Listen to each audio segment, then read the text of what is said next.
शुभकामना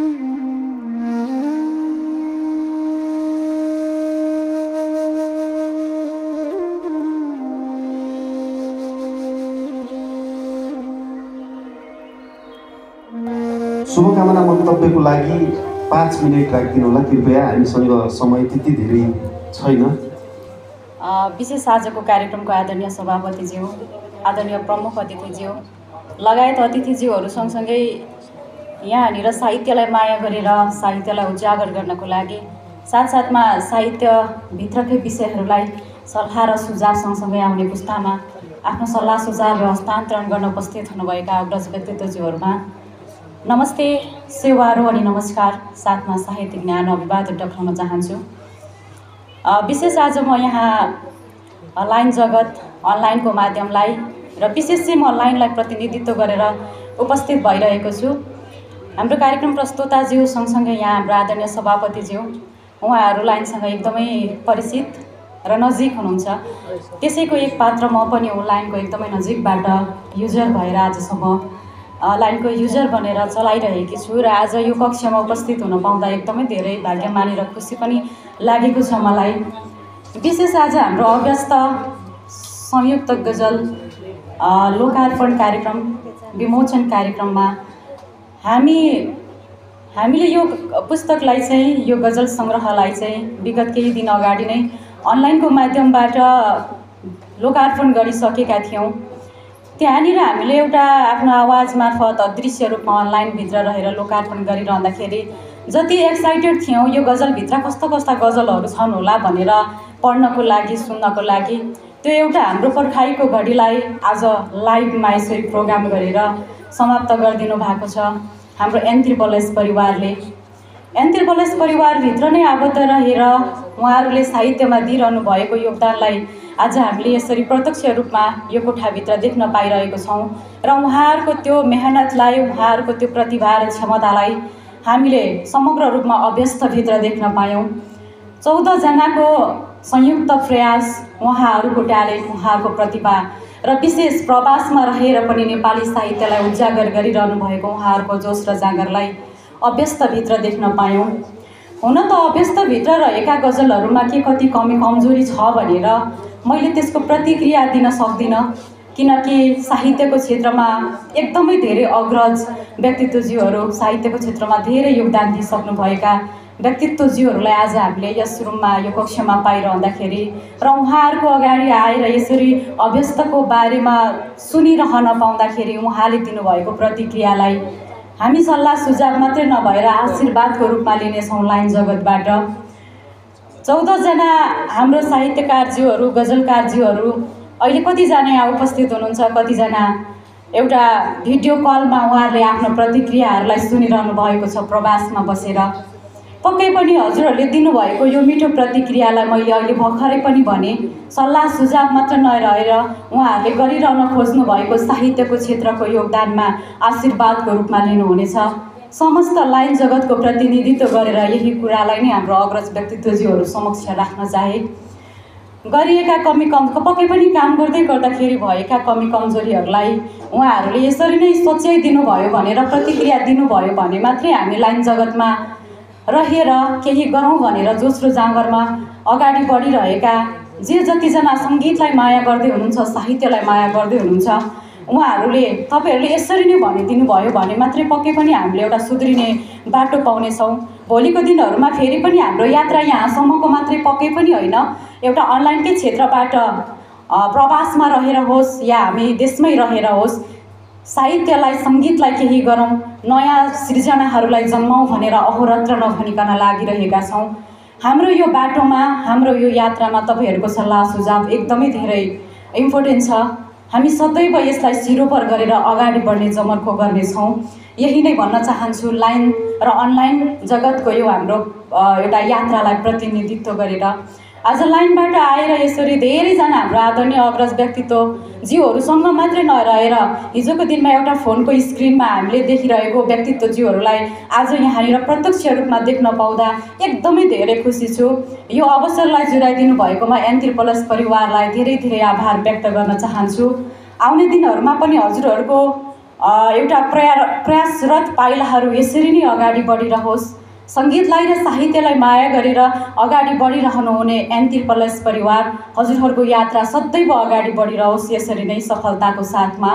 विशेष एउटा अनलाइनको थ्रुबाट विदेशमा रहेर 12-14 घन्टा 18 घन्टा ड्युटी गरेर पनि साहित्यमा केही गर्नुपर्छ, आफ्नो साहित्यप्रति चलेको कलमहरूलाई हामीले रोक्न हुँदैन भन्ने उद्देश्य बोकेर एकदमै बिजी व्यस्ततामा हुँदाहुँदै पनि, शरीरको थकान हुँदाहुँदै पनि साहित्यको लागि चलेका हजुरहरूको कलम सदैव यसरी अगाडि बढिरहोस्। अव्यस्त भित्रका 14 जना हाम्रो आदरणीय गजलकारज्यूहरूलाई यही नै शुभकामना व्यक्त गर्न चाहन्छु र यो अवसरको लागि फेरि पनि एन्तिर प्लस परिवारलाई धेरै आभार व्यक्त गर्दै आज यहाँ धेरै साहित्यको क्षेत्रमा अग्रज व्यक्तित्वज्यूहरूसँग भेट्न पाए एकदमै धेरै खुसी व्यक्त गर्दै हार्दिक नमन टक्राउँदै आजको यो बसाइबाट बिदा हुन चाहन्छु।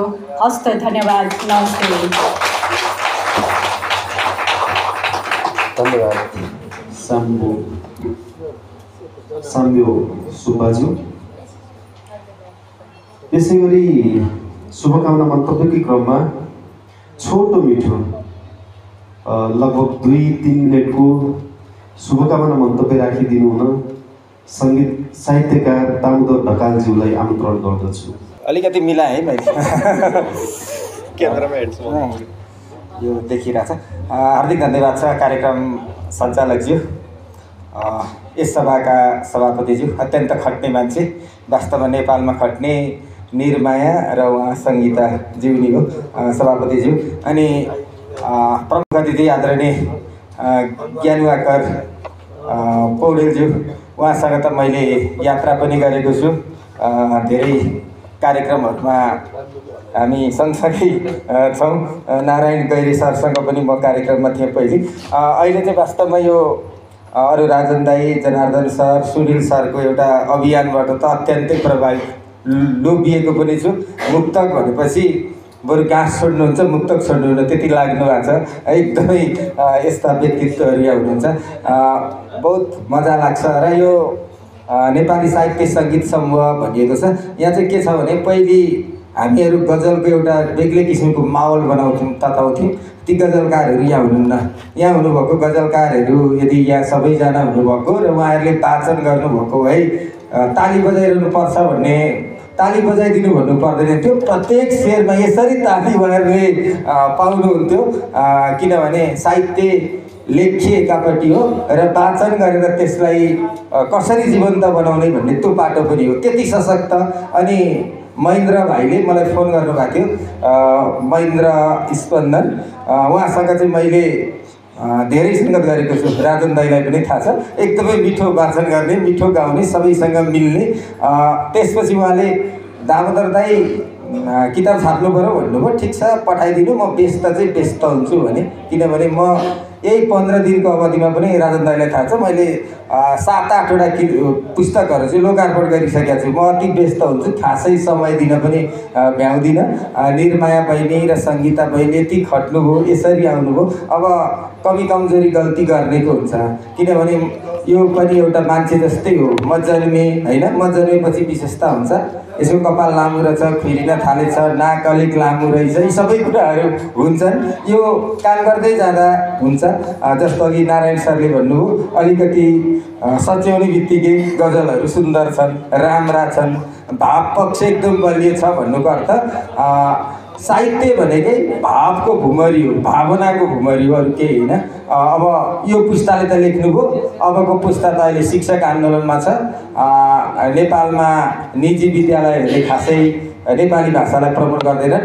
भविष्यको चिन्ता हो कि यत्तिका पनि सङ्ग्रह निस्किने हुन् कि होइनन् भन्ने कुरामा हामी चिन्तित हुनुपर्छ, किनभने 10 कक्षा पढ्ने बच्चाले शुद्धसँग नेपाली लेख्न पनि जान्दैन। त्यो परिस्थिति सृजना भइसकेको छ। अब झन् भिमक आएछ, योभन्दा पनि अझ हामी चिन्तनशील हुनुपर्ने बेला पर्छ। पठन संस्कृति र अग्रजहरूलाई मान्ने परम्परा चाहिँ न्यून हुँदै गइराखेका छ। यो सबै कुरालाई हामीले बुझेर हामी अघि बढौँ। यो विदेशमा बसेर पनि यति ठुलो उत्साह हुटुटी अनि उहाँहरूले पहिले दोहोरी गीतको एउटा एल्बम पनि निकालिसक्नु भएको छ यो समूहबाट। अहिले हजुरको गजल सङ्ग्रह निकाल्नुभयो, त्यसपछि अरू गीती एल्बम अथवा के निकाल्दै जानुहुन्छ। परदेशमा बगाएको पसिना नेपाली साहित्यको र सङ्गीतको निम्ति समर्पण गर्ने यी सबै युवाहरू हुनुहुन्छ। यी युवाहरू सबैलाई हार्दिक सम्मान गर्दै, हार्दिक सलाम गर्दै कीर्ति सफलता लगायत उहाँहरूको यो कार्यगत एकताको पनि किनभने यो पनि भनिरहनुपर्छ, किनभने 2जनादेखि 3जना साहित्यकार भयो भने अर्को संस्था जन्माइहाल्छन् भन्ने एउटा आरोप छ। यो एकताको पनि शुभकामना र कीर्तिको पनि शुभकामना व्यक्त गर्दै बिदा हुन्छु। हस्, नमस्कार। धन्यवाद। यस कार्यक्रमका आयोजक तथा सभापति सङ्गीताजी,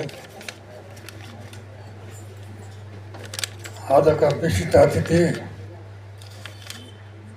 मित्र डाक्टर नारायण घैरेजी, जसको पहिलो गजल सङ्ग्रह आजभन्दा 20 वर्ष अगाडि उहाँको किताबको भूमिका लेख्ने सौभाग्य मलाई प्राप्त भएको थियो र त्यो गजल पढ्दाखेरि नै मलाई लागेको थियो नेपाली गजलको क्षेत्रमा उहाँले केही धमाका गर्नुहुन्छ भनेर। त्यो चाहिँ मैले चितवनमा देखेँ। उहाँको चितवनमा हाम्रो 3 दिवसीय कार्यक्रममा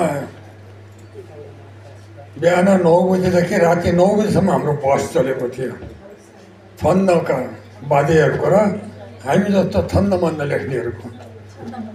तर एउटा कुरा स्पष्ट भनिदिन्छु, म छन्दको विरोधी होइन, छन्दमै लेख्ने पनि कोसिस गर्छु कहिलेकाहीँ, र छन्दमा लेखिएको प्राथमिकता दिनुपर्छ भन्ने हुन्छ।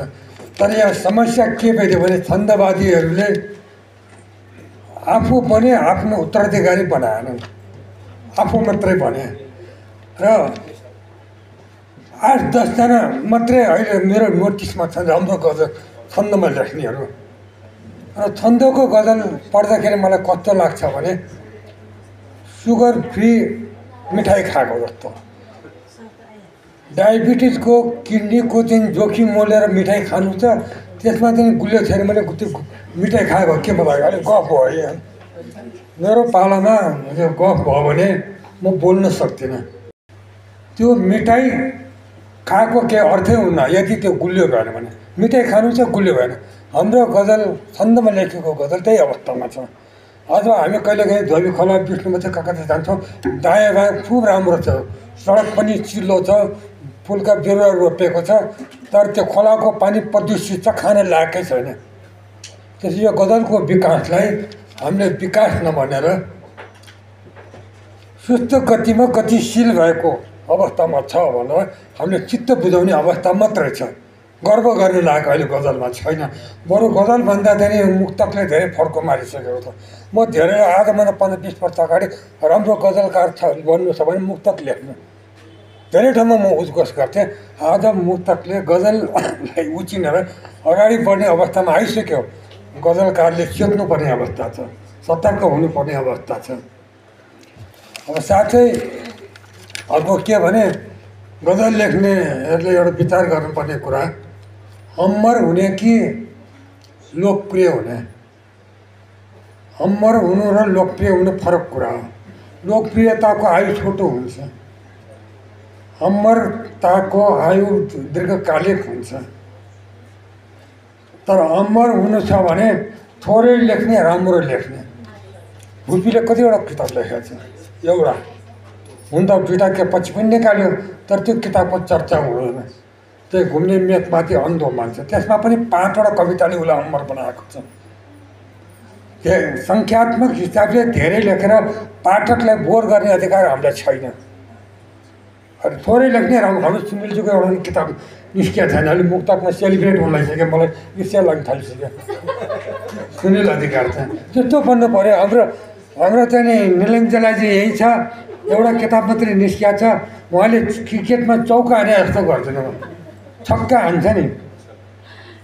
यसरी आउनु पऱ्यो नि त। धेरै लेखेर यहाँ 52वटा किताब लेख्ने पनि छ, यहाँ 52वटा किताब लेख्ने पनि छ, डाक्टर पनि छ। उहाँको गुनासो के छ भने मलाई एकजना डाक्टर खोइ 52वटा किताब लेख्छ, डाक्टर पनि भइसक्यो, खोइ मलाई त मञ्चमा पनि राख्दैनन्, मेरो खास त चर्चा पनि हुँदैन, मलाई धेरै साहित्यिक निम्त पनि आउँदैन भन्ने पनि छ। पिएचडी गर्नेहरू त्यस्तो पनि छ। त्यस्तो धेरै लेखेर त्यस्तो हुनुभन्दा बरु थोरै लेख। गुरुप्रसाद नेपाली मैनालीको कतिवटा किताब छ। तपाईँको चिनमा एउटा दार्शनिक छ, उसको 36 पेजको मात्र किताब छ, लाओत्से। सारा चिनलाई को राजनीति अहिले लाओत्सेको विचारधारामा चलेको छ। तपाईँले सुकरातको नाम सुन्नु होला, उहाँको एउटा पनि किताब छापिएको छैन। तर आजसम्म युरोपमा सुकरातको विचारले युरोपको राजनीति चलिराखेको छ। त्यस्तो हाम्रो नेपालमा हुनु पर्यो। अब आज मैले देखेँ आरजिसी खाली भयो, किन त आफ्नो सुनै हिँड्यो। त्यसरी साहित्यकार बनिँदैन। फुर्सद छैन भने नआउनु कार्यक्रममा, होइन भने पुरा टाइम बस्नु। हामी पुरा टाइम बस्छौँ। कति जरुरी काम त मेरो पनि थियो होला, सबै अरू जो यहाँ हुनुहुन्थ्यो होला। अब यसरी चाहिँ जहाँसम्म आजको किताबको कुरा छ, आज विमोचित किताब अभ्यस्त मात्रै मलाई अपुरो लाग्यो। अभ्यस्त हातहरू किन 14जना छ, एकजना मात्रै लेखायो होइन। 14जनाले गजल लेख्नु भएको छ र अभ्यस्त हातहरू मलाई खुसी पनि लागेको छ। अहिलेका गजलकारहरूलाई यो रदिफ भने यो हो, काफिया भने यो हो, जस्तो गरेर सिकाइरहनु पर्दैन। हाम्रो पालमा मका त कैयौँ मान्छे त्यो रदिफ काव्य के हो बुझाउनै गाह्रो भयो। अनि बुझाएपछि के पनि 1 महिना भएको छैन, ज्ञान त यो त आंशिक काव्य त गजल हुँदैन भने मलाई सिकाउनु पर्छ। आंशिक काव्य, पूर्ण काव्य अनि मिश्रित काव्यको बारेमा तिमीलाई के थाहा छ भने मैले त भूमिकामा जे पढायो त्यही त जाने हो। अनि विद्वान हुने मान्छे अहिले त्यस्ता विद्वान अझै सङ्ख्या छन्। त्यस्ताले गर्दा अहिले गजलमा विवाद सिर्जना भएको छ, गजल बन्दान भएको छ र फुत्त यो विवादबाट मुक्तकारहरू निस्केर चर्चित भइरहेका छन्। धेरै राम्रो मुक्तकार वास्तविकता यही हो। अब हाम्रो यहाँ जनार्दनजी छ, कति मिहिनेत गरिरहनु भएको छ। उहाँले एउटा गजलमा एउटा नयाँ ट्रेन बसाल्दै हुनुहुन्छ यो जुमको मार्फत। भलै हाम्रो परम्परा लेखियो परम्पराभन्दा उहाँको हुँदा तर त्यो फरक हुनुपर्छ। हामीले अरूको पछि लाग्ने होइन, अरूलाई आफ्नो पछाडि डोराएर ल्याउने हो, त्यो सफलता हो। त्यो तोरी लाउने बन्ने होइन। हाम्रा धेरै कविहरू अरूको पछाडि लागेर अरूको जस्तो बन्न खोज्छन्, हामी आफू जस्तो बन्ने हो। भूपेश शेरचन, भीमदर्शन रोकाहरू, ईश्वर बल्लभहरू आफू जस्तो बनेको हुनाले अरू जस्तो नबनेर हामीले त के गर्ने भने आफू जस्तो अरू नबन्ने, अरूलाई आफू जस्तो बन्न नदिने, त्यो हिसाबले प्रेरित एउटा भूमिका पनि खेल्न सक्नुपर्छ।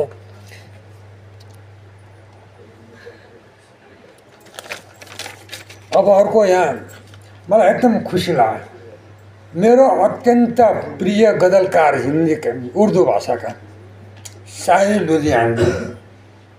साहिल लुधियानवीको अमिताभ बच्चनभन्दा 1 रुपियाँ बढी लिएर मात्रै गीत लेख्ने मान्छे, कस्तो गीतकार होला त। अहिले उहाँ बितिसक्नुभयो, उहाँको 5-6वटा किताब मसँग छ। उहाँका गजलहरू गीतहरू मैले पढेर प्रेरणा भयो। त्यो साहिल लुधियानवी बितेको आज धेरै भइसक्यो। कभी सिनेमा पछि लगत्तै उहाँ बेच्नुभयो हार्ट अट्याक भएर।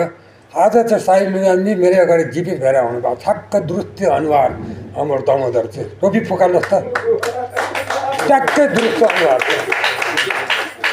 साहिल लुधियानवी उर्दूका विख्यात साहित्य। म त कहाँबाट यो चाहिँ साहिल लुधियानवी यहाँ प्रकट भयो भने म तलैमा झुकिएको।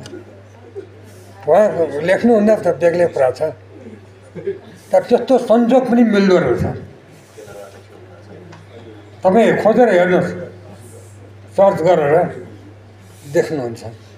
अनि अर्को कुरा, कवि गजलकारहरूको, मुक्तकारहरूको, गीतकारहरूको लेखन शक्ति भनेको चेतना हो। हाम्रो धेरै गजलमा मैले पढ्दा यो मान्छेको चेतना विकसित भइसकेको छैन भन्ने मलाई लाग्छ। त्यो चेतना विकसित भइ नसकेको अवस्थामा धेरैले गजल लेखिरहेछ, त्यसको प्रमाण यो पनि हो।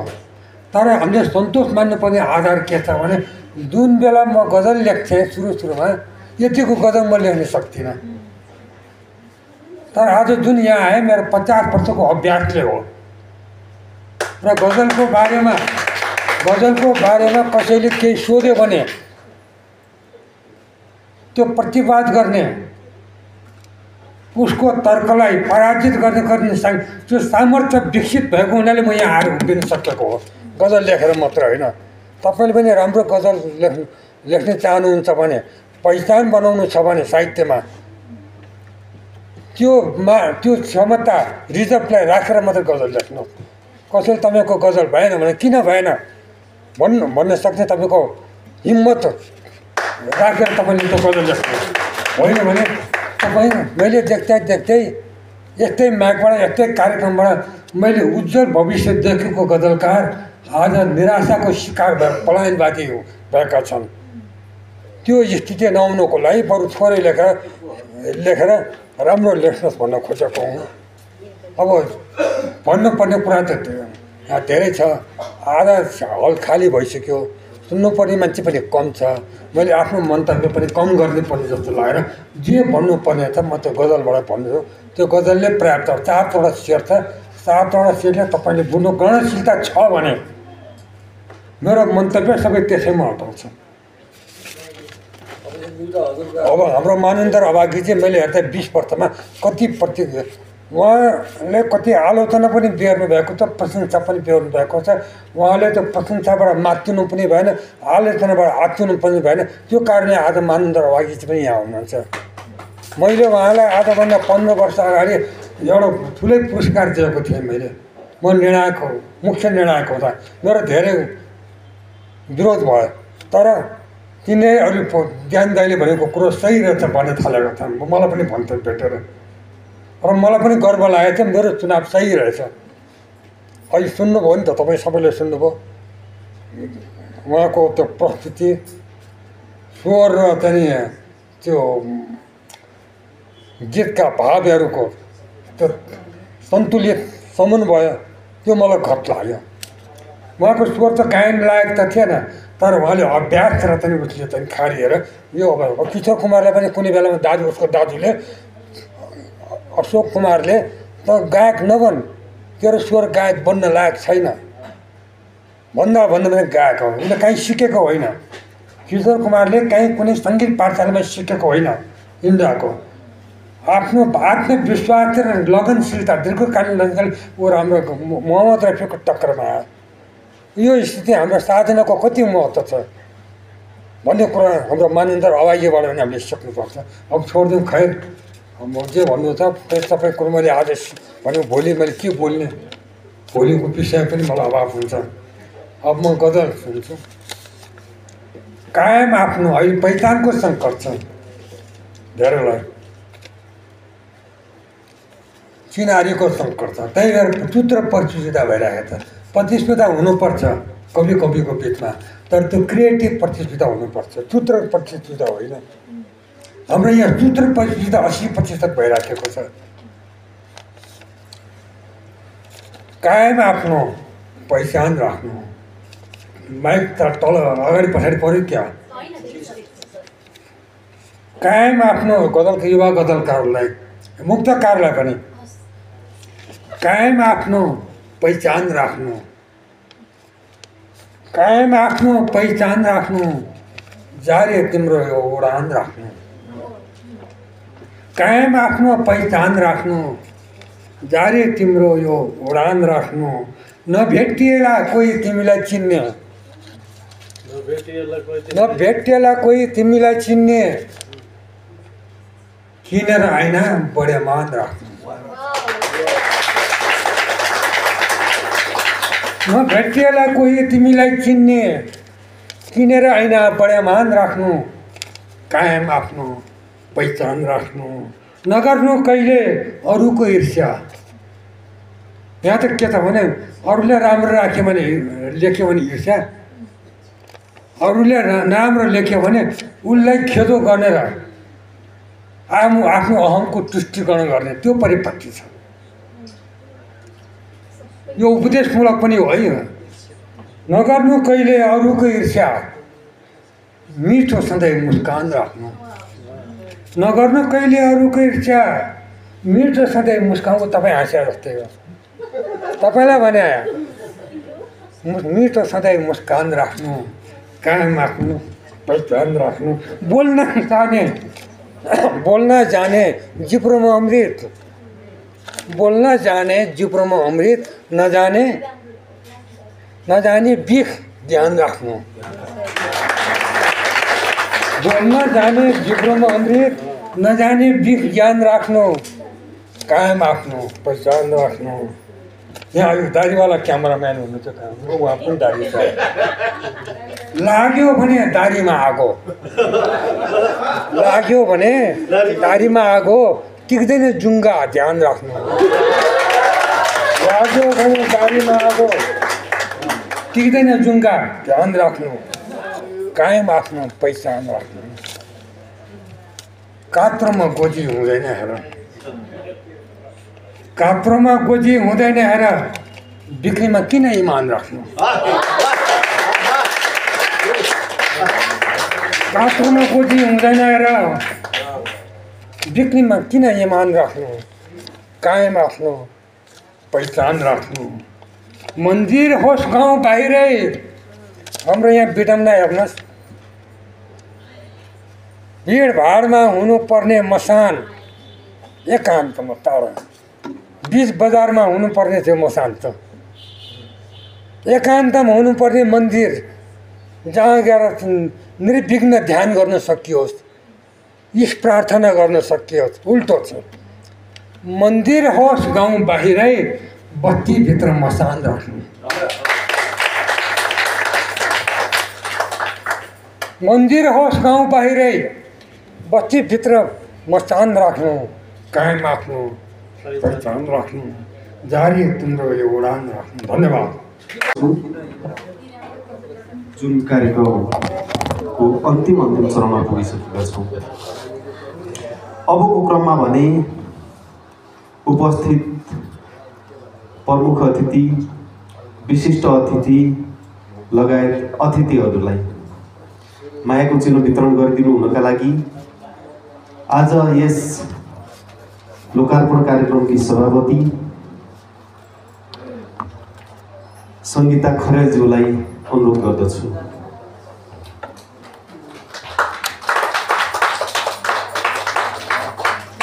उहाँलाई सघाइदिनको लागि सन्ध्या काली र कविता भुजेलज्यूलाई अनुरोध गर्दछु। कृपया मायाको चिनो ग्रहण गरिदिनु हुन आधुनिक नेपाली गजलका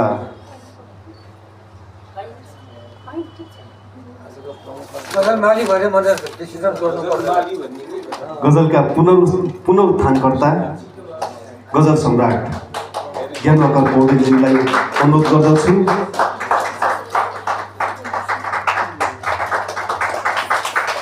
यसै गरी प्रमुख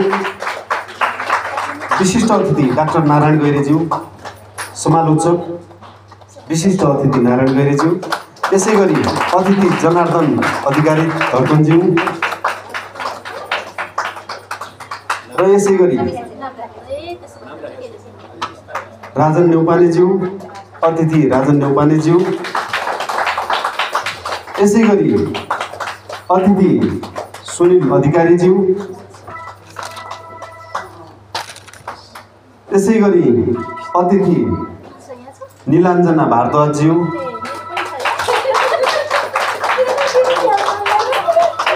ग्रहण गरिदिनु हुन अनुरोध गर्दछु र ज्ञापन गरिदिनु हुन सभापतिज्यूलाई अनुरोध गर्दछु। यसै गरी साम्य सुब्बाज्यू, अतिथि साम्य सुब्बाज्यू मायाको चिनो ग्रहण गरिदिनु हुन अनुरोध गर्दछु र ज्ञापन गरिदिनु हुन आजकै सभापतिज्यूलाई अनुरोध गर्दछु। यसै गरी मायाको चिनो ग्रहण गरिदिनु हुन राधेश्याम रिकालीज्यू, उहाँलाई पनि अनुरोध गर्दछु र ज्ञापन गरिदिनु हुन सभापतिज्यूलाई अनुरोध गर्दछु।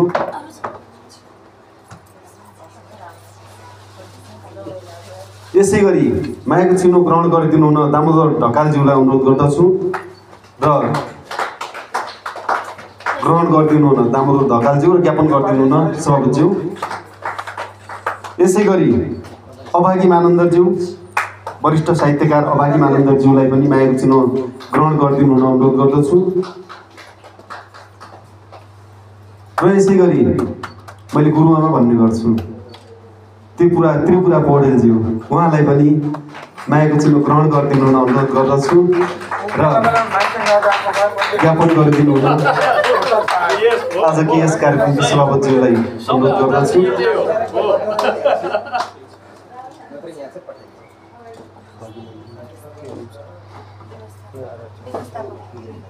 यसै गरी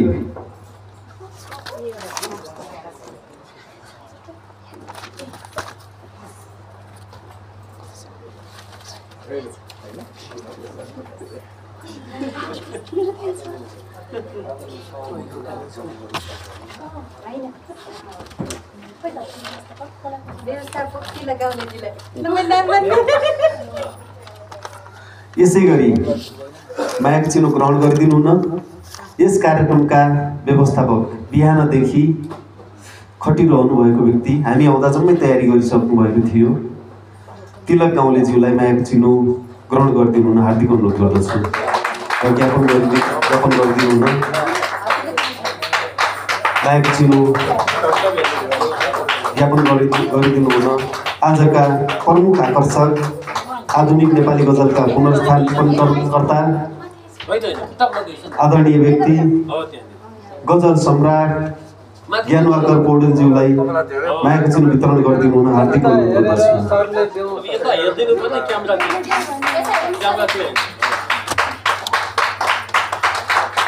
यस पछाडि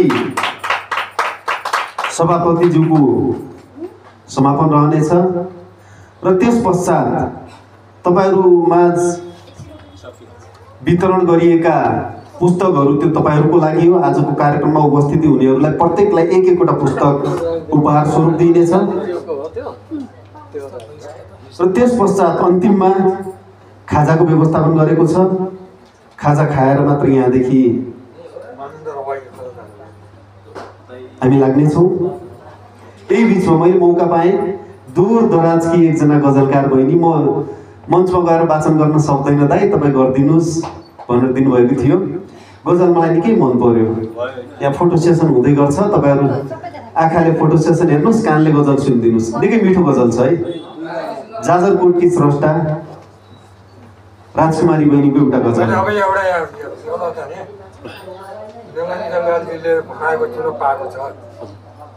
पौडेलले नि मायाको चिनो पाउँछ उहाँको मुक्त सुन्नै पर्छ ल। ओके हुन्छ उहाँ हो मुक्तकालयको गजल राम्रो गजलकार बन्नलाई मुक्त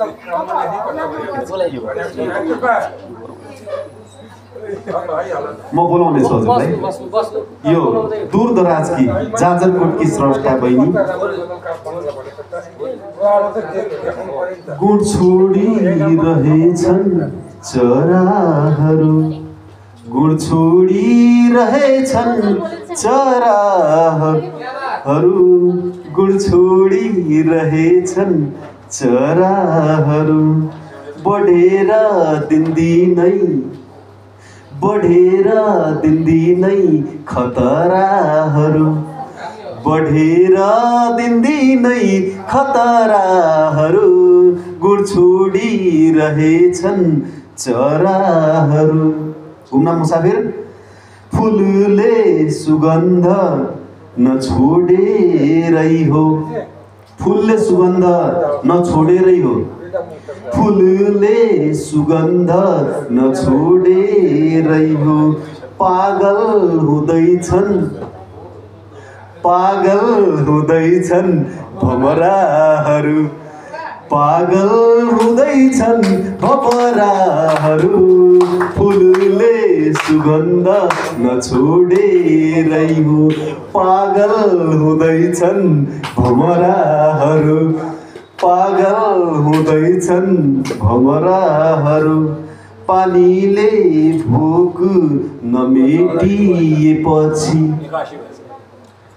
पानीले भोक नमेटिएपछि पानीले भोक नमेटिएपछि शराबी भएछन् उदय शराबी भएछन् अम्खराहरू शराबी भएछन् अम्खराहरू बढेर दिनदिनै खतराहरू आकाशको नजर जमिनमा आकाशको नजर जमिनमा आकाशको नजर जमिनमा देख्दैनन् आकाश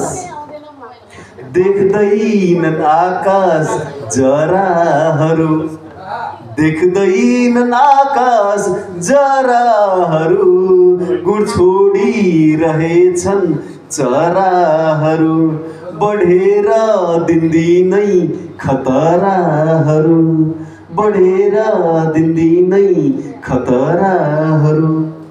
धन्यवाद सुनिदिनु भएको। दूर दराज कि त्यो पनि सौभाग्यले बहिनी केही कामले काठमाडौँ आयो कि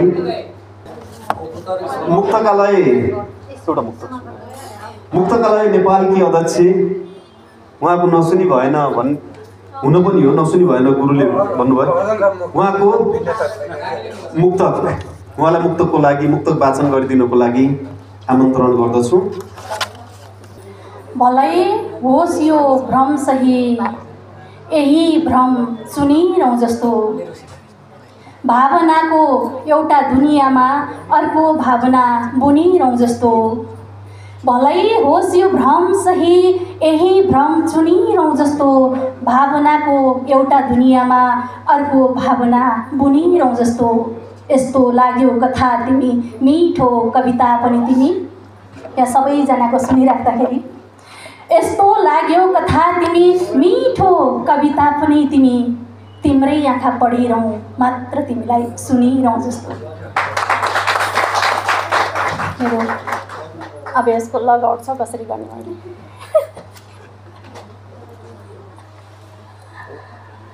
नहेरिकन बोल्न नआउने यो साह्रै समस्या मेरो। मिठो सुनिन्छ कोइलीको भाका बैराग बोके तापनि पूर्ण छन् कयौँ मन अपूर्णता र अभाव बोके तापनि मिठो सुनिन्छ कोइलीको भाका बैराग बोके तापनि पूर्ण छन् कयौँ मन अपूर्णता र अभाव बोके तापनि दृष्टि दोष होला कसैको भ्रम होला कसैको बुझाइमा दृष्टि दोष होला कसैको भ्रम होला कसैको बुझाइमा तर शालिन्द्र शोभायमान छ चाँदनी दाग बोके तापनि। एउटा आफैले सम्झेर चाहिँ बोल्ने कोसिस गर्छु है त। बादल वियोगी गजलकार बादल वियोगी उहाँलाई लिन्छौँ र यसपछि एकदम छिटो सक्नु होला। यसपछि तयार रहिदिनु न उदय अतीत तयार रहिदिनु न अनुरोध गर्दछु यो समय बादल वियोगीलाई। हुन्छ गजल नै राखेँ। बा भन्नुहुन्छ यसरी मोज मस्तीले जिन्दगी चल्दैन दाइ भन्नुहुन्छ कसैको जबरजस्तीले जिन्दगी चल्दैन बा भन्नुहुन्छ यसरी मोज मस्तीले जिन्दगी चल्दैन दाइ भन्नुहुन्छ कसैको जबरजस्तीले जिन्दगी चल्दैन समय खराब छ जस्तो सुकै श्रीमती नले बाबु समय खराब छ जस्तो सुकै श्रीमती नले बाबु सिधै भनिदिनुहोस् आमा खास कस्तीले जिन्दगी चल्दैन बा भन्नुहुन्छ यसरी मोज मस्तीले जिन्दगी चल्दैन भविष्यको लागि आज पनि केही गर्नुपर्छ मित्र तिमीले भविष्यको लागि आज पनि केही गर्नुपर्छ मित्र गरेको छु भनेर हिजो अस्तिले जिन्दगी चल्दैन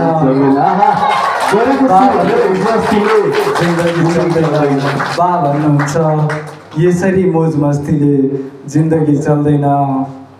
यता सुन्नुहोस् नेताज्यू, अब यो देश नै बेच्दिनुहोस्। यता सुन्नुहोस् नेताज्यू, अब यो देश नै बेच्दिनुहोस्। सिमानामा बेचेको 2-4 बस्तीले जिन्दगी चल्दैन। बा भन्नुहुन्छ यसरी मोज मस्तीले जिन्दगी चल्दैन। बादल अब त राजनीतिमा पनि बाघ भएर निस्किए। बा भन्नुहुन्छ यसरी मोज मस्तीले जिन्दगी चल्दैन। दाइ भन्नुहुन्छ कसैको जबरजस्तीले जिन्दगी चल्दैन। बादल अब त राजनीतिमा पनि बाघ भएर निस्किए। बनेको भरमा साहित्यको हस्तीले जिन्दगी चल्दैन। धन्यवाद।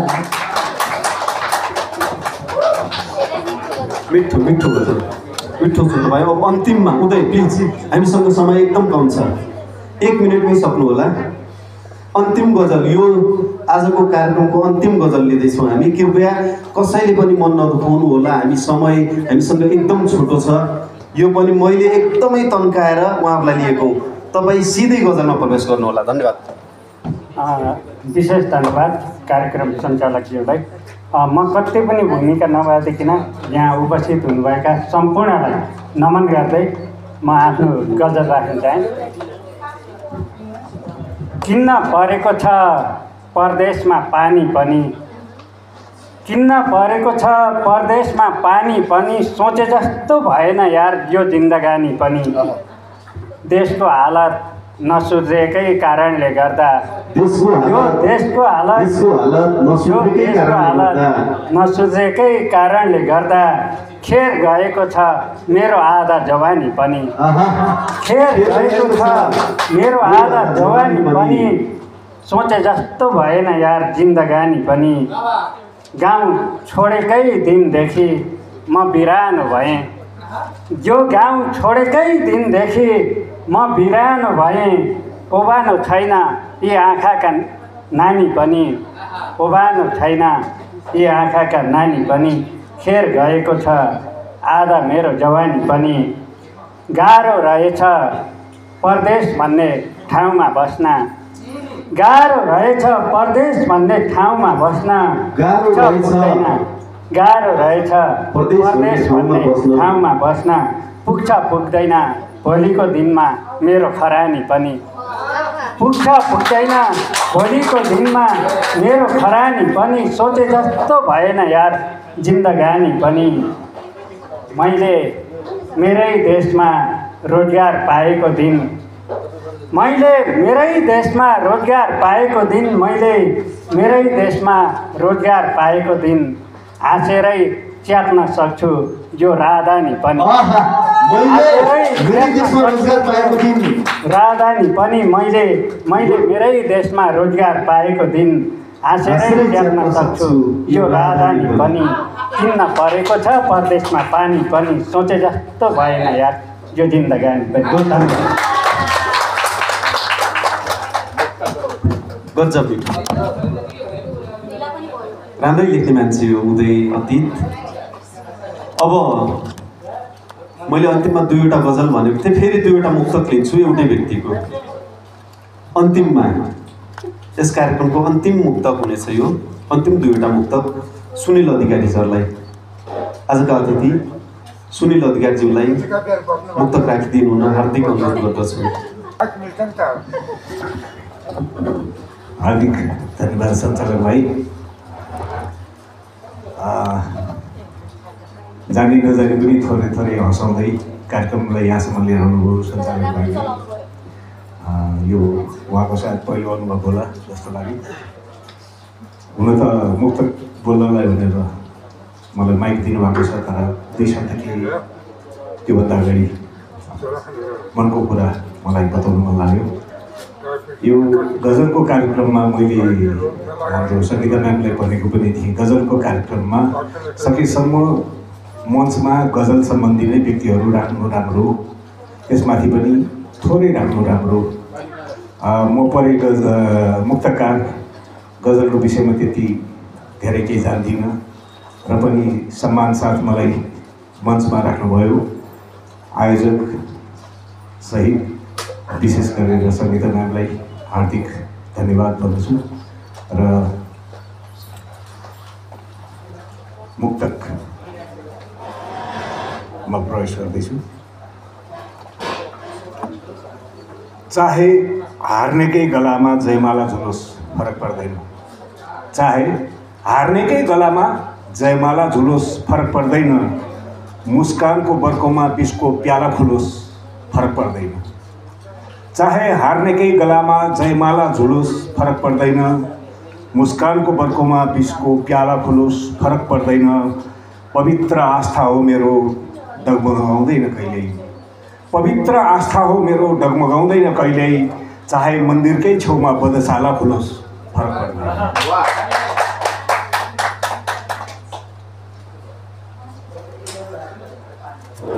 अन्तिम भयो कि भुल काँडालाई फुल सम्झेर सोच्नु पर्थ्यो, रक्तानमा पनि बनाउन सक्छ घोचेर सोच्नु पर्थ्यो, भयो कि भुल काँडालाई फुल सम्झेर सोच्नु पर्थ्यो, रक्ताम्य पनि बनाउन सक्छ घोचेर सोच्नु पर्थ्यो, हिजो अभिमानले कुल्चेर हिँड्यो सोच्दै नसोची, हिजो अभिमानले कुल्चेर हिँड्यो सोच्दै नसोची, पूजा गर्नु पर्ला भोलि त्यही तुगो टिपेर सोच्नु।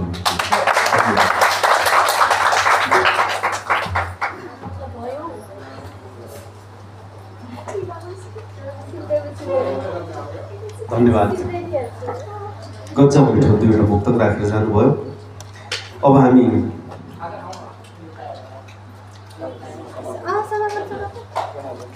समापनतर्फ जानेछौँ।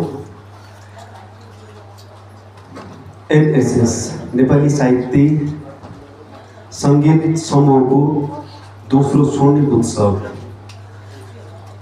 मलाई यसका व्यवस्थापक कृष्ण कञ्चनले चलाइदिनु पर्यो है गुरु भन्नुभएको थियो। मैले अरू नै हेर्नुहोस् न, म गुरु चलाएकै छैन।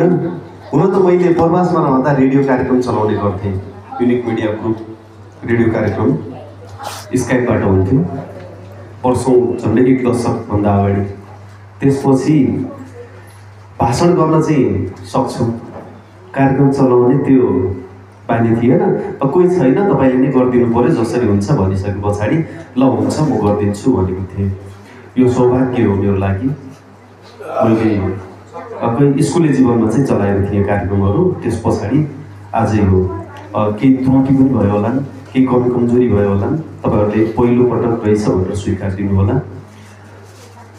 अभ्यस्त गजल सामूहिक गजल सङ्ग्रहले गर्दा यो भेटघाट जुरायो, यो माहौल जुरायो। धेरै टाढा टाढादेखि साथीहरू आउनु भएको छ, बुटोलदेखि आउनु भएको छ सन्ध्या, यसै गरी अरू पनि साथीहरू, कोही संयोगले लुम्बिनीदेखि, संयोगले विदेश जाँदै हुनुहुन्थ्यो बिबी कार्की, संयोगले भेट भयो उहाँसँग। यो कार्यक्रमले जुरायो। भैरवादेखि सन्ध्या कालीजी, यो भेट जुराउने अभ्यस्त र अभ्यस्तका जन्मदाताहरू, तपाईँहरूको प्रत्येक वर्ष युगसम्म स्वर्णोत्सव मनाउन पाऊँ, यसै गरी उपस्थित हुन पाऊँ, तपाईँहरूलाई सफलताको शुभकामना व्यक्त गर्दै म आजको सञ्चालक र अन्तिममा सभापतिलाई समापन गरिदिनु हुन भन्दै यो माइक्रोफोन सभापतिलाई हस्तान्तरण गर्दै म सञ्चालक गजेन्द्र बोहरा तपाईँहरूबाट ओजेल पर्दछु। धन्यवाद, नमस्कार।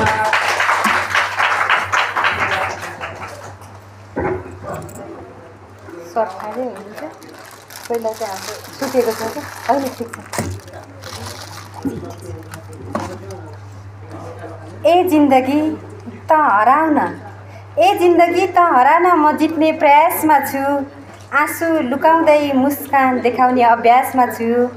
ए जिन्दगी त हराउन म जित्ने प्रयासमा छु, आँसु लुकाउँदै मुस्कान देखाउने अभ्यासमा छु। धेरै भयो पैसाले किनेको सम्बन्धका महलहरू, गरिबको निस्वार्थ झुप्पडीको शिलान्यासमा छु। हार्दिक आभार कुशल कार्यक्रम सञ्चालकज्यू। नेपाली साहित्य सङ्गीतको शान नवप्रतिभाको सम्मान भन्ने मूल नाराका साथ स्थापना भएको नेपाली साहित्य सङ्गीत परिवारको पहिलो कृति अभ्यस्तको लोकार्पण कार्यक्रममा उपस्थित हुनुभएका प्रमुख अतिथिज्यू, विशिष्ट अतिथिज्यू,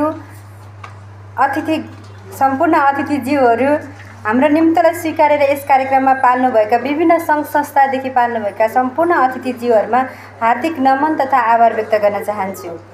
नेपाली साहित्य सङ्गीतमा केही सेवा गर्नुपर्छ भन्ने उद्देश्यले 2 वर्ष अघि स्थापना भएको यस नेपाली साहित्य सङ्गीत परिवारको यो पहिलो उपहार